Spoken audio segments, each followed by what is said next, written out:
Hello, everyone, and welcome to the Pogcast. I'm Mikachu, and today I'm joined by CyklopzGV. Welcome in, Psych. Hello, how's it going? I'm doing good. How are you? I'm not doing too shabby myself. Okay, so I'm gonna ask you a question of the day. What, if you could have any superpower, what would it be and why? Um, any superpower, I would have to go for eh, uh, omnipotence, whatever you want to pronounce it. Um, because I like to know, and knowing, I mean, it makes everything that much easier. I can use it. I don't have to use it. It's easy to get by with. People don't notice it. If you happen to have the answer, people are like, yeah, you have the answer. So you don't always have to do it, but if you need to do it, you can. I've never heard that answer before. That's actually really clever. I mean, I always go for something basic like, what do you know, transformation, like being able, so I could, just kind of like Beast Boy, go into like, because he can fly, he's got super strength if he goes into like Rhino, but Yeah, a lot of people usually go for the more like complex or like superpower, superhuman things like the ability to fly, super strength, super speed, invisibility. All those things are cool. Teleportation, whatever may have you. But the thing is that if you have such things, then you kind of stand out like a sore thumb, and mm, especially in our society, that's not something you want to do because if it was a superhuman society, then it'd be like, oh, okay, another superhero. We got another Superman over here. All right, that becomes like the common thing. It's no big deal. But in our society, when you have something like that that stands out, you're constantly harassed. You're constantly bothered. The government wants you, the whole nine yards. So I find it's better to have a superpower that is easily hideable. It's not like like present up front, something that you could easily do or not do, and regardless if you do it in public or in private, no one's going to notice. Makes for a lot quieter and easier life. If you need money, you can always like what the winning lottery numbers are, but you don't have to go for like the $1 million. You can just go for like the local lottery. You'll win a 500 bucks, win 1,000 bucks, win whatever you need. That way, people don't kind of catch on to exactly what it is you're doing. Like, oh, should I buy this lottery ticket today? Which lottery ticket's going to have the $2,000 prize? How many do I need to buy? Is buying here even worth it? Stuff like that. makes perfect sense. Yeah, it makes a lot of sense actually. I really liked the Incredibles, how Pixar was able to, that was Pixar, right? I'm pretty sure they were I able believe so. to deal with like the whole superheroes fitting in with regular society. Yeah, it's really hard for like superheroes to fit into society because society is like, oh, this is they're super, so they think they're better than us, or this could go terribly wrong. Like, oh, well, they have superhuman strength. What's to keep them from doing terrible things? Some people are going to be for it, some people are going to be against it, just like with everything in society in the world. So kind of like trying to work superheroes into society, it's going to be just like everything else that people don't understand, people are afraid of, or something new. Just like we've had racism and segregation until we became more progressive. I feel like it would be that, but instead of basing it on race or color, it's going to be basing it on the ability to do versus the ability not to do. And people are going to be scared of it because it's the unknown. Yeah. Wow, we really dive deep. Now I'm gonna ask you a daily fact, or I'm gonna tell you a daily fact that I looked up on the internet, and I cannot confirm if it is true or not. Daily fact is you cannot catch the flu from a flu shot. Now, the ability to catch the flu from a flu shot, I'm not going to say that it's true, and I'm not going to say that it's not true. The thing is that you have to understand how the vaccination works to begin with. You're not injected with a dead version of the virus. You're injected with a very weak version of the virus. Mm. That way, your body can attack it, build up antibodies, et cetera, to protect you from that strain of the flu, the virus. That's how vaccinations work. Now, can you catch the flu from the virus? I would say potentially yes, because even though it is a weak version of the virus, everybody's different. Your body might not fight it off as intended. So you might, catch it because then if it's not fought off, then it replicates in the body. It does what viruses do.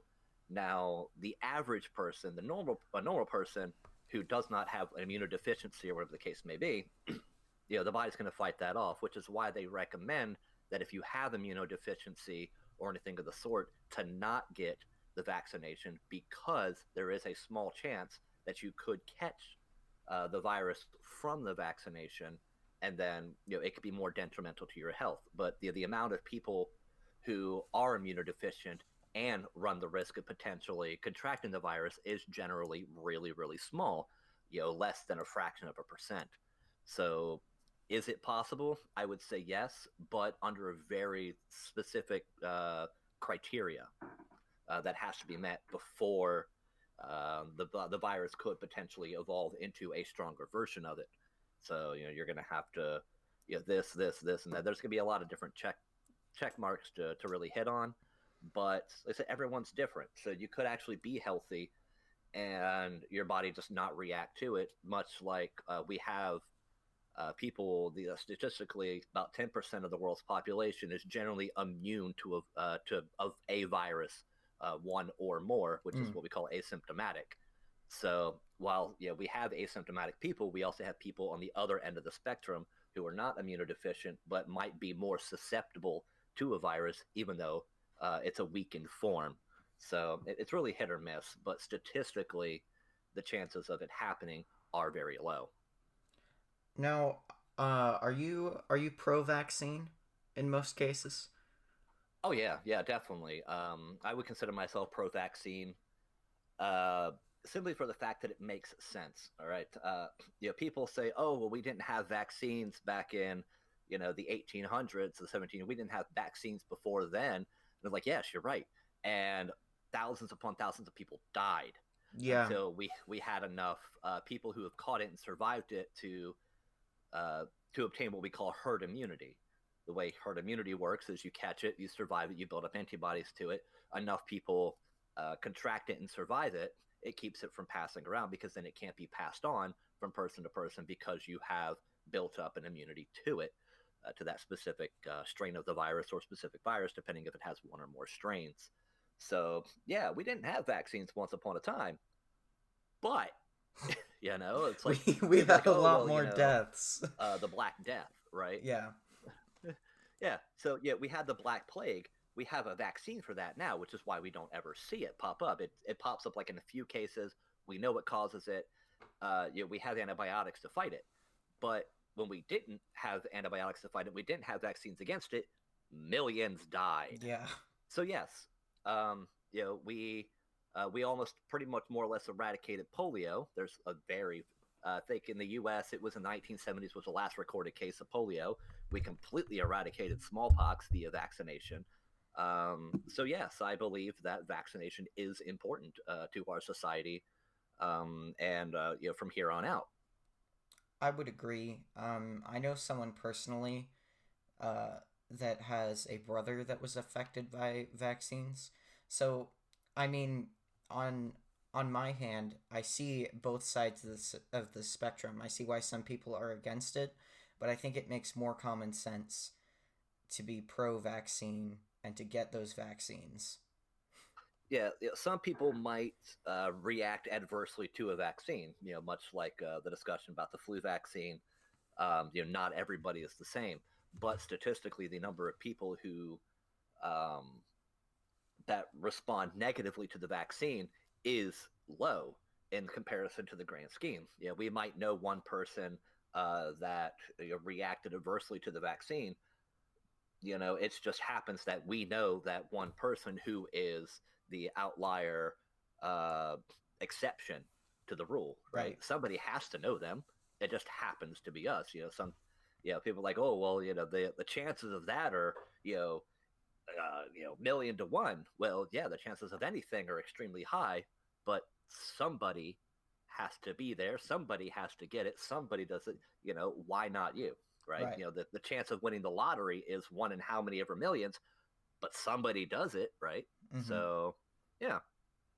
So you brought up the Black Plague, and I was going to use that as a segue, uh, because California discovered a case of that, and on platforms like Twitter and TikTok, it blew up, and everybody's like, "Oh, just another thing that's awful about 2020," and that happened with uh, murder hornets as well. Like murder hornets were never a major concern. There was like one spotted, and it was more than likely brought it upon like a trading ship, but everybody freaked out. And I feel like a lot of people are blowing 2020 out of proportion to try to compare stuff to COVID. So it's not been a great year. Don't get me wrong. There's been a lot of bad stuff happening, but I feel like, I guess for clout or popularity, whatever, a lot of people are just kind of throwing stuff out there and making them a bigger deal than they actually are.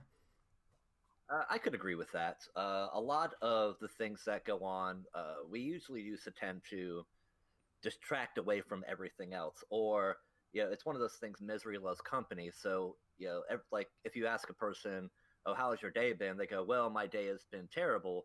And then they'll keep adding on to it. It's, why it was bad, why it was terrible, et cetera, et cetera. And as they go throughout their day is going to get worse and worse, mainly because, they make it worse. They're only looking at the negativity and they're trying to stack up upon it, for whatever reason, be it mental, be it for attention, or anything else of the sort. As a society, that's just something that we do, or a lot of people do. So, you know, the if there's a recorded case of the Black Death, right? Mm-hmm. Um, the thing is that, like, oh no, the Black Death, et cetera, et cetera. Number one, we know how to fight it, but number two, it's not a common thing, but it's not uncommon either. It's not the only recorded case within the last however many years. Places like other countries, undeveloped countries, even some developed countries, you know, the virus, or the plague, or whatever the case may be, whatever to call it, it does pop up, but it's not noteworthy enough to inform the media. Oh no, the Black Death is back. No, it's just like you go to the doctor because you have the cold, you have the flu, whatever the case may be. You go, oh, all right. So when something like the plague pops up, it's not a plague anymore. It's the Black Death. It got its name because of the symptoms that were called black hardened spots on the skin, and it caused a lot of death, and it was a dark time for everybody. And it was a plague. It spread like a plague. It's the bubonic plague, but now, since we know how to fight it, since we know what it is, et cetera, et cetera, contracting it, yeah, it's bad, but it's not really noteworthy unless it starts to spread. But because we have such a tight leash on it and we have reined it in, it just doesn't. So, but people are using that essentially to fear monger, right? Because 2020, we do blow it out of proportion. COVID-19, yeah, it's rough, and people are like, oh, it's the end of the world, blah blah blah blah. The thing is that outside of our country, other countries have already managed to contain it. It doesn't spread. The number of deaths they have recorded per month are down in the single digits, sometimes even zero. There's some countries that are less developed than America, and they haven't had a single report of it in months. And people are like, oh, well, those countries aren't as populated. But the thing is that even though those countries aren't as populated, they have more people per square mile than we do in America. So their population is much more dense, which is what such a virus needs in order to spread. The virus needs density, able to pass along to as many people in a short amount of time, and they've got it under control. But so here in America, we're like, oh, it's the worst. This is the worst year ever. 2020 is so bad, and we constantly want to fearmonger, want to constantly pile on top of it, when we could have reined it in if you just stayed at home and wore a damn mask, Yeah. right? So people. people are people. Everyone wants attention, regardless if it's good or not. You'll see people take to social media. They'll say something controversial. They'll do something controversial, or whatever the case may be. Really, all they're looking for is those retweets, those likes. They want the subscribes on YouTube, whatever the case may be. It's all for attention at this point. It's is COVID, an important thing to address? Is it potentially fatal, et cetera, et cetera? Yes, it's a terrible thing, but common sense would help us rein it in. The problem is we don't have that as a society. So to quote a movie from actually back when I was younger, The Men in Black, if you've ever seen it, great film. Great film. The main character, not Will Smith, the older guy, Tommy Lee Jones, his character, he says, a person is smart, but people are stupid. And that is very true. An individual has sense. Society as a whole does not. I've encountered it with quite a few people. We all have, because you find them everywhere. You know, Karens or people that are just stubborn by nature. I mean, I'm not naming names, but you know, for instance, one person I tend to talk about quite a bit. But I've encountered quite a few people in the last few months that we were all doing great in quarantine in United States for the first couple of months. No one was going outside, and then everybody just got bored and pretended like COVID wasn't a thing anymore. And their argument is usually, we can't live in fear, you know? Like, that's not a way to live, blah, blah, blah. I'm going to go out and go to the ocean because I don't want to live in fear because we can't live like this. The problem that we have when it comes to that is it's not people, people saying, oh, we can't live in fear, we can't do this, we can't do that. The problem that we have is we have this sense of, it's our sense of self here in America. As a population, we are arrogant and we are selfish, right? So, the reason why you, somebody who doesn't wear a mask, like, well, why don't you wear a mask? Well, because I don't think it's important. Though it is important. Now, the mask is not to protect you; it's to protect others from you passing it on. Mm-hmm. But people don't care about that. They're like, well, that's their problem, not mine. Right. So we have that sense of selfishness. We don't care about our fellow man, even though we try to say that we do. Oh, we're patriotic. We care about our country. All for America, et cetera, et cetera. But ultimately, as a whole, we don't give a shit about the other man. If their life falls apart, well, that's not my problem. It doesn't affect me. What we lack in our country is a sense of sonder. So if you're unfamiliar with the term of sonder, it's the realization that everybody around you has a life just as complex as your own. A lot of people don't really realize it, that every person you pass on the street is years and years and years of experience, just like you have. But the way we see people is not as people, just as much as a person as we are. We see everything and everybody as objects. We've become desensitized to the fact that they're people, so we don't care anymore. Like, oh, they don't care about me, I don't care about them.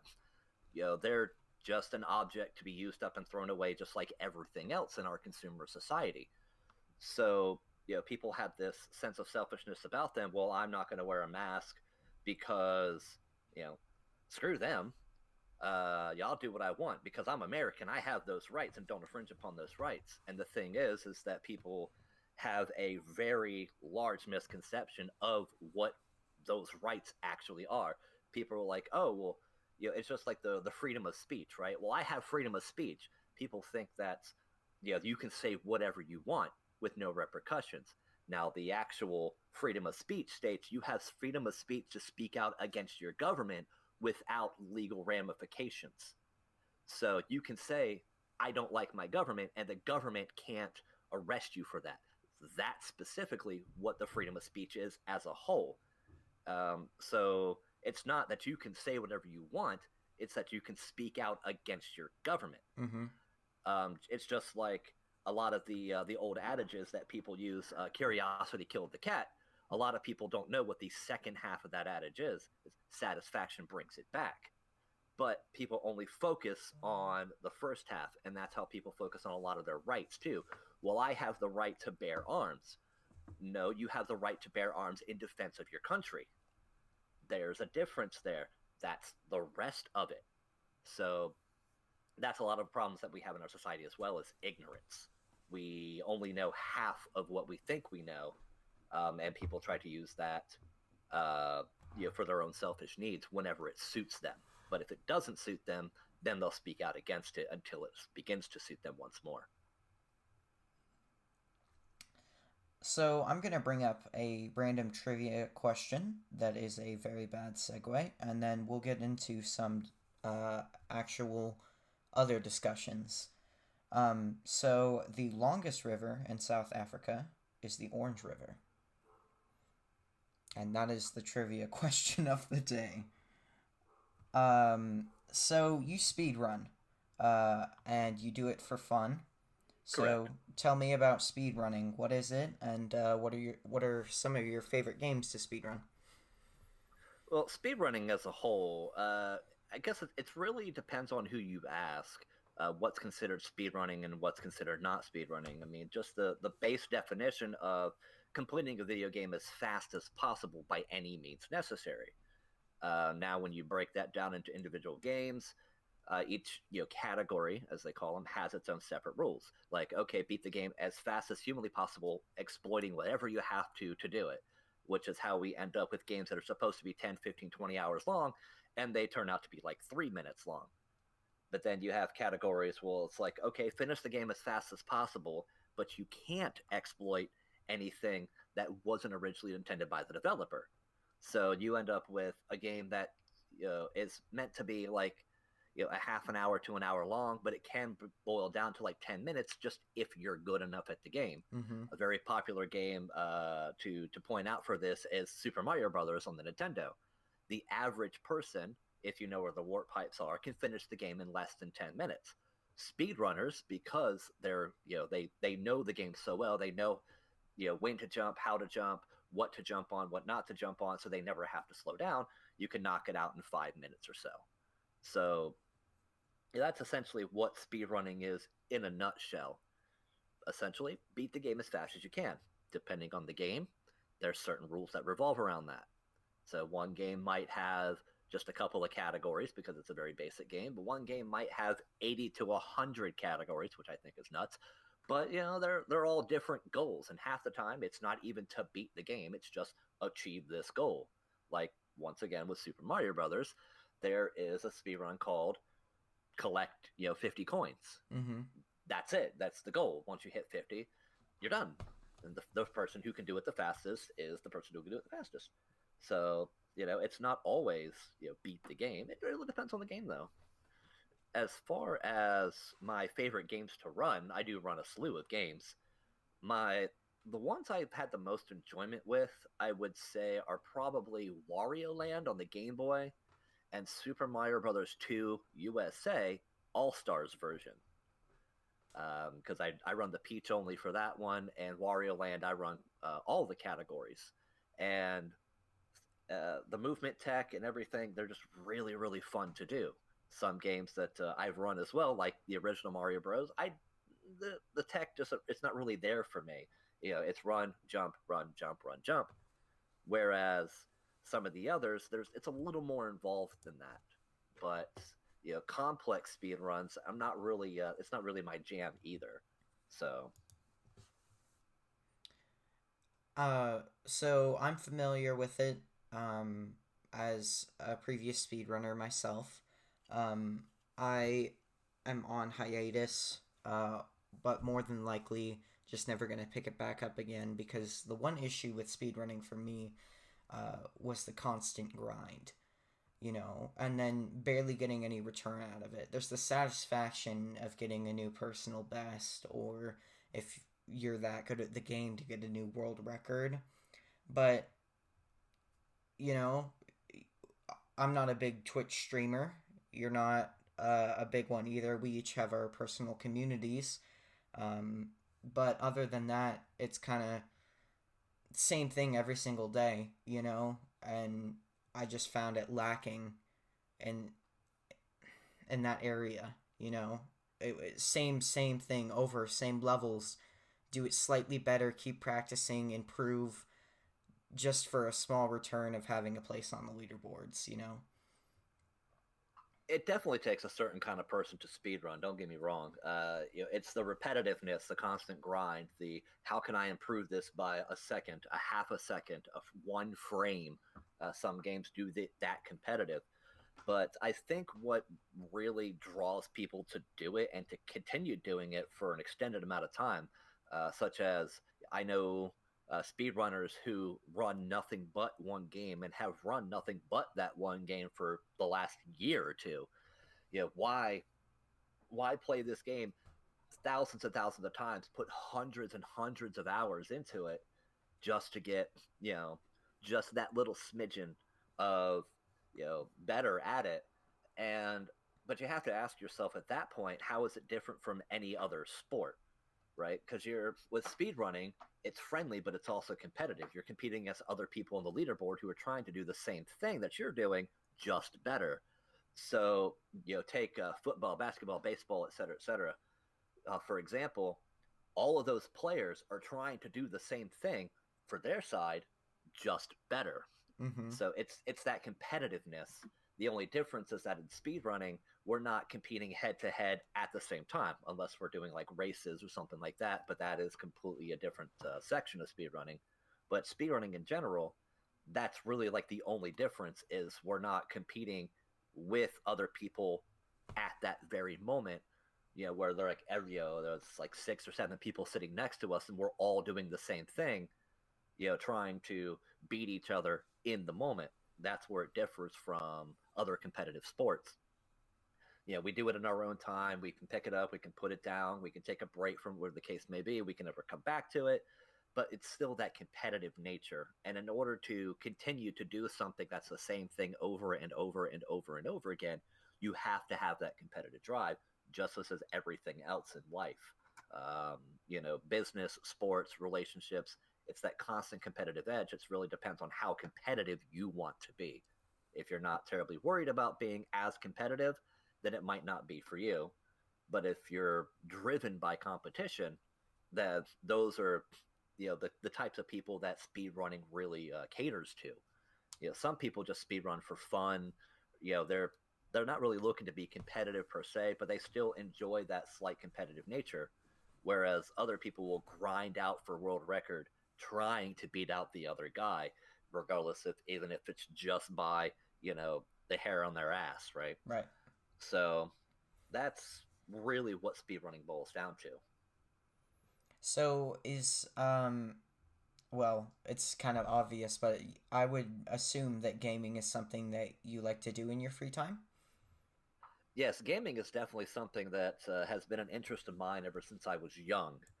So to really explain why I got into gaming or how I got into gaming, it really you need to know a little bit more about me. So I was a wee laddie of 3 years old, and when I was young, I lost one of my eyes. That's why they call me Cyclops. I'm missing my left eye. Now, while in the hospital, this was back in 1989, it would have been. So, the video game market was back up and coming with Mario Brothers and Zelda and Metroid and all that stuff. So, while I was in the hospital, I was rehabilitating because I had to learn how to interact with my surroundings again without depth perception. And so, one of the things that the medical staff tried for young people having to rehabilitate, mostly with hand-eye coordination, you who suffer like eye trauma and stuff like that, like I did. Somebody donated a couple of Nintendos to the hospital to keep the little children entertained. Because rehabilitation, when you're 3 years old, it's going to be hard to keep their attention, right? So you got to find something that will help, but also make them want to rehabilitate, make them want to participate in the rehabilitation. So I was actually part of a test group of children ranging in from all different ages to see if video games could be used to help rehabilitate hand-eye coordination as one of the main focuses of rehabilitation, and it worked. It worked well. I played Mario Brothers while I was in the hospital the entire time I was there. I had to, I did my normal rehabilitation of, discerning like how far away objects are, how to not run into objects, et cetera, et cetera. But my hand-eye coordination, being able to respond to things as I see them, Mario Brothers helped with that a lot. So that had a big place in my childhood growing up, and from there it kind of just evolved into my love of gaming for the last 31 years of my life, to the point where I'm a large scale collector. I run my own online store. I do the speed running for personal and for charity.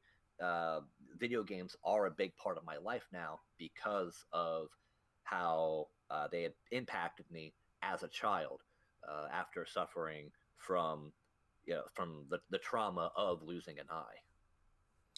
So living without an eye, I'd assume is poses some challenges, but sure, with your experience throughout life, it's probably gotten easier.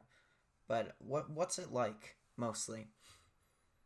That's really hard for me to describe because since I lost my eye at such a young age, which honestly, if something is going to happen, that's the best time for it to happen because you're still learning to interact with your environment at that age anyway. So you don't have years, decades of experience all thrown out the window like an adult would when they lose an eye. The rehabilitation is much longer because now they have to relearn everything.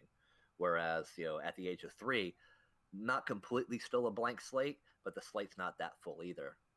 Now, growing up without depth perception, that does limit me to certain things, such as sports, like baseball. I tried baseball as a kid, but hitting the ball was hit or miss, literally, because I could never tell quite how far away it was. So if I thought it was close, I would swing. Sometimes I would swing way too early. Sometimes I would swing late. Every once in a while, I would get lucky. Wham! I hit one. It's the same with catching it too. Is it 10 feet away? Is it 30 feet away? I don't know, but we're about to find out, like right now. So it's That's scary. yeah, it was a lot of guessing growing up, but the fun thing about the human brain though is in its complexity, and we still don't have any idea how the damn thing works. So what I have is what they consider an artificial form of depth perception. I don't see depth the way other people do, but instead I can judge distance based on lighting and shadows. And that just comes from experience. So, something's casting a shadow or light's hitting it or whatever the case may be, I can roughly judge how far it is away from me. Keeps me from running into things and knocking things over. Now, I'm not going to say that I still don't run into things and knock things over. It happens for every once in a while because I'll think something is a little further, a little closer than what it is. But I'd say about 98% of the time, I don't really have much of an issue. I can drive, no problem.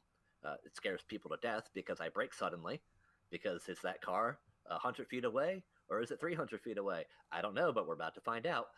I have a motorcycle's license. That really confuses people I too. did not know that. So yeah, it's definitely interesting to live without the eye, but it's not impossible. A lot of people think that living with the disability is rough, and honestly, it's not. I could do everything pretty much everyone else can, just a few exceptions. I'm not as good at them. I can still do them. I'm just not that terribly good.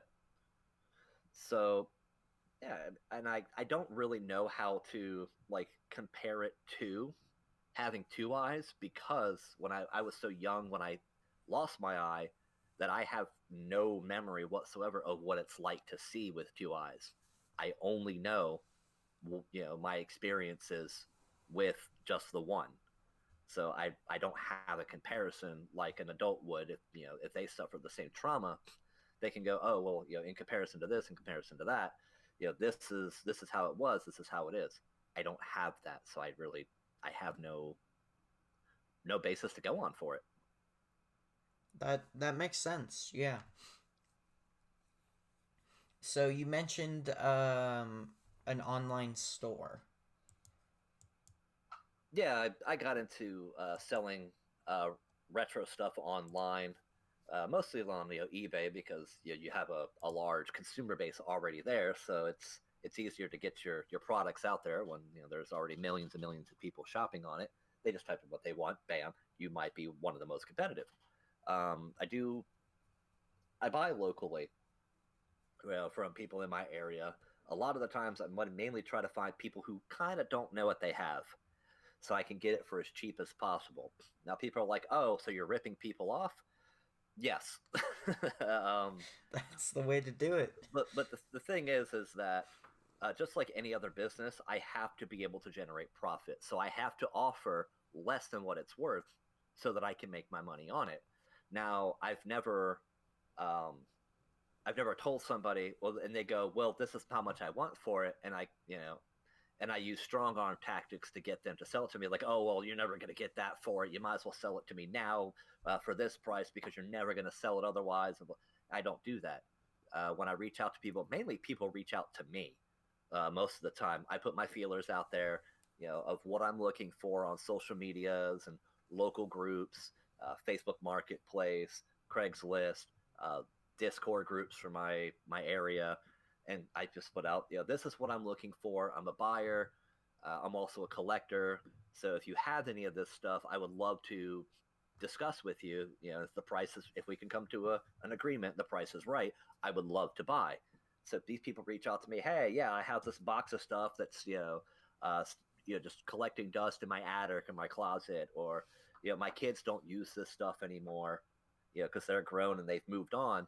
Um, I would like to sell it. And I asked them, the first thing I say is, what would you like to get out of it? Because most people have an idea of how much they want for something, regardless if they know how much it's actually worth. So people go, oh, well, I'm only looking to get about $100 for it. And if that's, depending on what it is, if that's good for me, and I think I can spend plenty of profit off of it, I'll go, deal. I can do 100. And they go, okay. So I let them set the price point and that's their expectation. Now, if it's worth much more than that, that's not my problem. They came at me blind, not knowing what they had, especially in today's day and age with the rise of technology. It wouldn't take them but 5 minutes to look online to find out what they have and what it's worth. Sometimes people come at me and they say, well, this is how much I want for it. And I look at it and, I could basically judge, by looking just at it, roughly how much it's worth and what I could get out of it. That just comes from years of experience. And if if I can't really turn a profit on it, I'll go, okay, well, if that's how much you're looking to get out of it. Um, well, then we enter into the haggling portion of it. Like, well, I can do, and then I'll give them a low number that I know they're not going to accept. And they'll go, well, that's a little low. I go, okay, well, this is a little high for me. So, as a collector and as a businessman, I can't pay that because I can't do anything with that. And it depends on how willing they're wanting to sell. They'll go, okay, well, how about this much? And eventually we meet in the middle, or we don't, and that's fine too. They'll go, well, I can't let it go for anything less than that. And I go, all right, well, that's a little too rich for my blood. It's a little more outside of my price point, so I will have to decline. But thank you for coming to me and letting me see what you have. If you still are holding on to it 2 weeks, 3 weeks, a month from now, and you haven't sold it, just know that my offer is still on the table. And if you wish to come back to me and we can continue to discuss business, great. If not, well, I hope you have a fantastic rest of your day. And that's it. I bid them farewell. Seems like So, a really good sales tactic, yeah. I mean, you try to be fair and you don't want to be crappy about it, right? Mm-hmm. Because if you're crappy about it, these people aren't going to come back to you if they get their hands on something else, or if they have a friend, a family member that says, I don't know, yeah, I got this old stuff, I don't know what to do with it, then they're not going to recommend, like, oh, yeah, I know this guy who buys, but he's a dick. So never mind. But, it's like, oh, yeah, I know this guy. He bought some stuff off of me. If you need a quick buck, reach out to him and see what he'll offer you. Yeah. And sometimes people come to me and they'll, I ask them, okay, what are you looking to get out of it? And they'll go, I don't know. What are you offering? The thing is they do know. They just want to see if my offer is higher than what they want. And when people do that, I will shoot them a very low number. I will essentially what's called lowballing people Mm-hmm. because I know that they're expecting to get more than what I just offered. And that helps to set up the expectation of what they're looking to get. So once I know what they're looking for, I know not to offer more than that. So, it's people try to play the game. The thing is I've been playing the game for much longer, so I'm generally much better at it. And a lot of the people that I buy from, some of them, they just found some stuff, in their garage, whatever. But a lot of the people I buy from are resellers, much like myself. They got it for dirt cheap. They played the game, and got it for a fraction of its worth, and they're looking to flip it to somebody else. Quick money. Things come in, things go out. Things come in, things go out. I don't have to flip it that fast, so I can be a little more picky with how much I pay. They're just looking for quick money. I know they're looking for quick money because you can always tell when you're dealing with a reseller because they'll have a wide variety of stuff, but they won't know a whole lot about it. So one guy sold me like a couple of Genesis games, some NES games, a Game Boy SP with a couple of PlayStation 1 games, a few random accessories. It was all just thrown in a bag, and it was like, how much you want for the bag? How much would you give me for the bag? So that tells me that he has no idea what the value is in that bag. He just knows that this is how much he paid for it, so this is how much he wants for it. He might have paid $20 for it and got lucky, and he wants $50 for it. That's quick money. It's easy money. And I go, all right, I can give you $50 because I can look at the bag and know there's like $200 worth of stuff in there, easy. Yeah. So, but not everything I buy is in the condition to resell because I buy broken stuff as well. So when I offer people, okay, this is what I'm offering, do you know if it works or not? That's always my first question. Do you know if it's working? And people will go, I don't know. Or they'll go, yes. And I go, can I get pictures of it working? And they'll go, well, I'm not really sure if it works. Because people will tell you something works all day long if they think you're going to bite. I'll go, okay, well, give me proof that it works. And they go, oh, well, I'm not really sure if it works. I was like, okay, well, this is what I'm going to have to offer you because I have to assume that it probably doesn't, and I'm going to have to repair it. Right. Or I'm going to have to salvage it. The great thing is that I know how to repair it. So, I can go from there, refurbish it up, spit and polish, make it look nice, maybe replace one or two parts depending on what's broken, and boom, I got an almost like new device that I paid virtually nothing for. So, how did you get into refurbishing, learning how to repair and fix all of these cartridges, clean them, or consoles, etc.? So I got into repair and refurbishing, I'd say about 4 or 5 years ago at this point. Back when I didn't always collect. I began to collect in my late 20s, and it started with just a collection of things that I still had from childhood. I had maybe 50, 60 games, and like my PlayStation 2, one of my Super Nintendos, my original Nintendo, a Nintendo 64, a Sega Genesis, like all the mainstream consoles that I had growing up. And that was about it. And I was like, I would like to collect because I started working in a retro video game store. And from there, we had a lot of stuff in backstock that was broken that they take in, but nobody who worked there knew how to fix it. Mm. So since I started collecting, the need to know how to maintenance and maintain my collection became very important.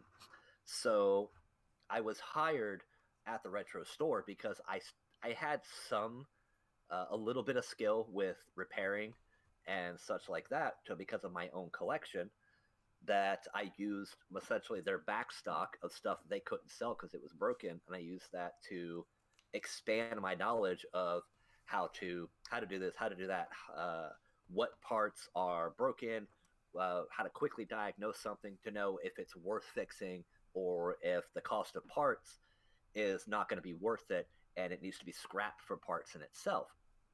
So like the PlayStation 2, the most common thing to go out is the laser. lasers pre-pandemic were like $5 a piece. So, I can, if I got a PlayStation 2 Slimline or something like that, I would turn it on. I would listen to it, make sure the cooling system sounds good. Okay, does the drive motor sound good? Does the laser move? Okay, yep. Does the memory card slots and controller slots work? Because you don't need a game to test that. You can just navigate the browser. Okay, great. Pop a disc in. Nothing. Okay. So everything else works, but the laser is shot. The disk drive works, it moves, everything else responds. Laser. Simple as that.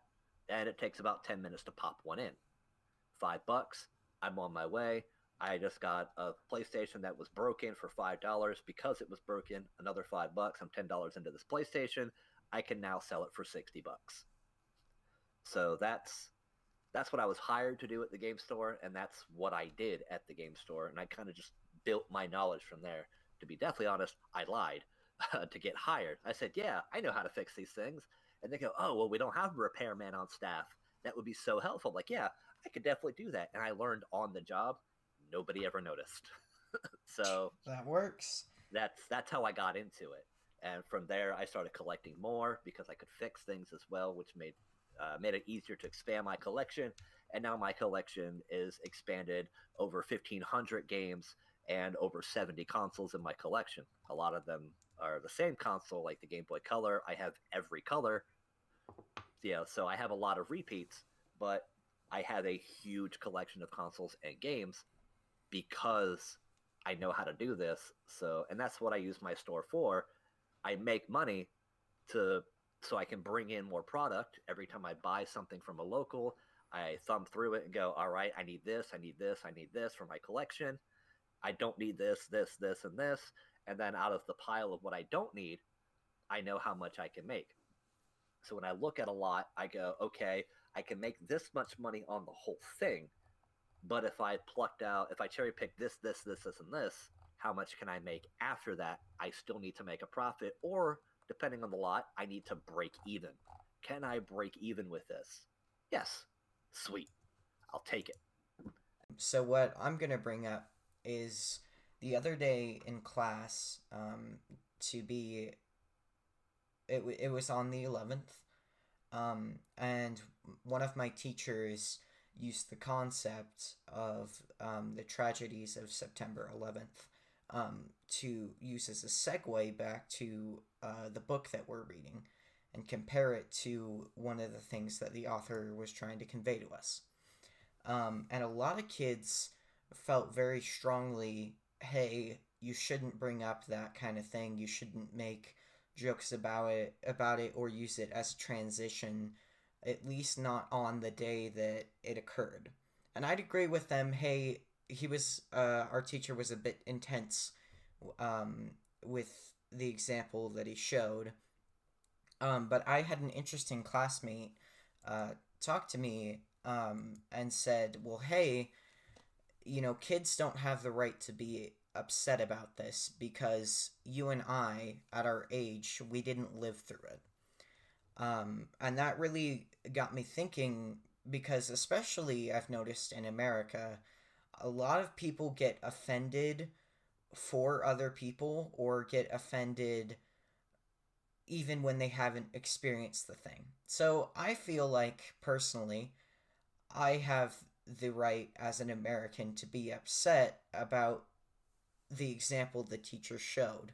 However, I may not be as upset as somebody that actually lived through September 11th when it occurred. So I guess that was a little argument we had back and forth. My friend was like, hey, you know, we shouldn't be getting upset about this because it didn't actually occur to us. And if anybody has the right to make an example out of it, somebody that lived through it does.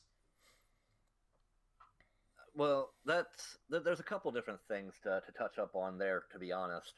Now, number one, the teacher using 9/11 as an example to transition into something else that you're currently learning. Now, it's really all it base. I would say that it's situational depending on what it's being used to describe.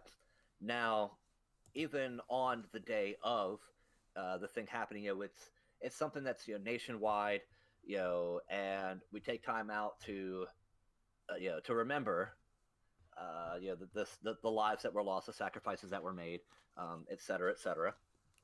And yeah, it's a national thing. It impacted us nationally. It set off a chain of events, et cetera, et cetera. It caused us to go to war that we're still fighting, and so. But as far as using it, should it be joked about? No, it's a tragedy. You should never joke about tragedies, regardless if you were there or not. They're not meant to be joked about. Like people make jokes about the Holocaust. That's not okay because that was a severe tragedy. It's never okay to do that. Doesn't matter if you were there or not. You can still be because it was a tragedy and you know what that tragedy implied. So um, to say that you can't be offended by people bringing up 9/11 because you didn't live through it, you can be offended depending on how it is used because you understand the impact that it had, how tragic it was, and to know that it's not okay to joke about or to be used as a reference to something else. Well, So, he brought well, I brought that point up to him, and I was like, hey, you know, we shouldn't joke about it regardless. Um, and he was like, well, jokes are supposed to be used for healing. We need to be able to joke about it in order to heal. And I was like, I can see how you can make that argument, but also 9/11 is something that still happened pretty recently. Um, because, if people make jokes about barbarians, that's not something that I would say, hey, you're not allowed to joke about that. Because it happened so long ago, because there's nobody currently in the entire world that was around when barbarians were rampaging, you know, it's something that we could joke about. well, the thing is that people say, "Oh, well, your joke is a form of healing. You got to be able to joke about it, et cetera, et cetera." That's not. I don't believe in that. I believe that everything, we should be able to talk about it, but to joke about it would be considered insensitive. Now, we talk about, oh, well, nobody, just as you said, nobody was, around the time, where barbarians were rampaging, sacking, pillaging, raping, looting, murdering, the whole nine yards. Um, and we make jokes about it, haha, et cetera, et cetera. It still doesn't make it okay to do such things, regardless, because, um, you know, some people, their entire lineage was impacted by these things. So to some people, that is still an issue because, like, their family name was ruined, or their entire lineage was thrown to the wolves, et cetera, et cetera. They might have been proud of their family name at one time, but they are no longer because their ancestors committed atrocities, and the generations have been making up for that ever since. Mm-hmm. That's to say, like, once we get far enough from the Holocaust, it's okay to joke about because everyone who's alive now, nobody who is alive now was alive back then, so now it's suddenly okay. No, it's not. Um, because families and generations have been and will be impacted for a long time. Not only the people whose families suffered through it, but also the people whose ancestors participated in it. Germans who were just following orders, et cetera, and their ancestors helped to persecute the Jews. Their family line is going to be making up for that for generations, and whoever knows if it can be made up for it. Their everything has been impacted. Their family name is no longer honorable, and it's now looked at with much disdain. So, in our country, we don't. This is not a problem for us. We don't care. But in other countries, this is very important to certain people, to certain cultures. These are things that they just don't talk about or they don't joke about. That is not okay to them. But we're not terribly cultured, even though we have the ability to connect with anybody in the world instantaneously through the internet and such. As a society, we are very ignorant to cultures, and that goes to all countries. Most countries have this perception of how another country is, but we don't know their customs, their traditions, things that are okay to talk about, things that are not okay to talk about. We only know what they want us to see or what our country wants us to see of them. So we don't rightfully know. So is it okay to joke about? No, it's not, because we don't know what impact that has on somebody else who could potentially hear it, right? Say like you have a kid in your class that Lost a who is father, or yeah, yeah, who lost somebody during this time, or whatever the case may be, or whose great grandfather, whatever the case may be, participated in that, and you make that joke because, well, it doesn't impact whatever the case may be, but it might impact that one person, and that impact can ripple from there. There's no such thing as an innocent anything. Like, oh, well, it's just an innocent lie, or oh, it's just, innocent flirting, or oh, it was an innocent joke. There's no such thing. You throw a rock in a pond, it's going to ripple, regardless of how small that rock is. So, sensitive things that people do joke about shouldn't be joked about. Now, people would argue with me that's a little bit extreme. You're being a snowflake and blah blah blah blah. Like, you can call it what you know you can put lipstick on a pig, but at the end of the day, it's still a pig, right? right. So you can call it what you want, but it's still not okay. So, but as a society, as people, none of us are saints, right? We're going to slip up. We're going to say something that is going to offend somebody. We're going to make a joke that might offend somebody, and we didn't realize it because the joke is offensive. We just didn't think it was offensive to anybody in the general vicinity. Right. I think it's interesting. Like, at what point does something become no longer jokeable? Like, at what point does it become too intense? So obviously we've got examples like the Holocaust and 9/11. You shouldn't joke about those things for all of those reasons that were just brought up. But I guess people could say, oh, hey, it's related to the amount of deaths that occur, or it's related on a personal level. But, there's people joking about COVID everywhere right now. And I don't view COVID as as intense as something like the Holocaust or 9/11. But there could be people out there that are offended about COVID jokes because they lost, maybe they lost a newborn, or a kid lost their grandmother. It's something that affects them. And I think nobody really on the internet thinks about that when they're making a joke or something. But we have this crazy power with the internet now that it's not just telling a joke between the vicinity of a group of friends where somebody might overhear it and offended. Because once you put it out there, anybody in the world that has access to the internet can see that. So a lot of people could get offended. It's not just a private joke between friends. See, the thing is, when you ask what at what point is a joke okay to make and what point is a joke not okay to make, and something I'm a firm believer of is if the joke has to be at somebody else's expense, it's not funny.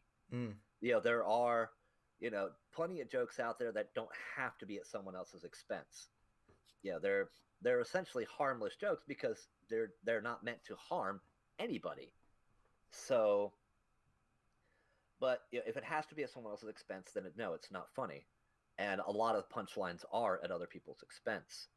Now, when people now on the internet, the problem that we have with the internet is even though it is such a great tool, we have the entirety of human written history at our fingertips, and it's this fantastic tool, allows us to connect to others. With everything good, it also brings the bad with it. And the bad with that is because we have the ability to connect to others, but we can hide behind this the sense of being anonymous. The things we say, we don't realize or we don't care about how it's going to impact others. It becomes full circle back to the definition of Sonder. We don't realize that other people have lives just as complex as our own. It's even more so desensitized to the fact that when you're looking at a computer screen, you don't really think that there's a living, breathing person on the other end. So, and people will say things on the internet that they normally wouldn't say in person because there's no threat of being punched in the mouth when they do. Right. Because I can guarantee you, a lot of these people who say like the most god awful things on the internet, if they were to do that in person, they would be hit, Yeah. and that would be immediate repercussions. There are no repercussions on the internet as long as it's not considered a national threat for the government to get involved or the police to get involved. There's no repercussions for your actions, and Right. that breeds toxicity amongst a lot of things, amongst gaming communities, amongst social communities, pretty much everything. It breeds nothing but toxicity because people can just do whatever they want. The internet is lawless, and this is what society looks like when there's no laws to govern it. I watched a Netflix series called Don't F with Cats. That's not the full title, but I don't want to say the F word. Um and I thought it was interesting because a lot of people don't think that there's repercussions, but a whole group of people in this three-part documentary series band together, and they make repercussions for specifically the abuse on cats.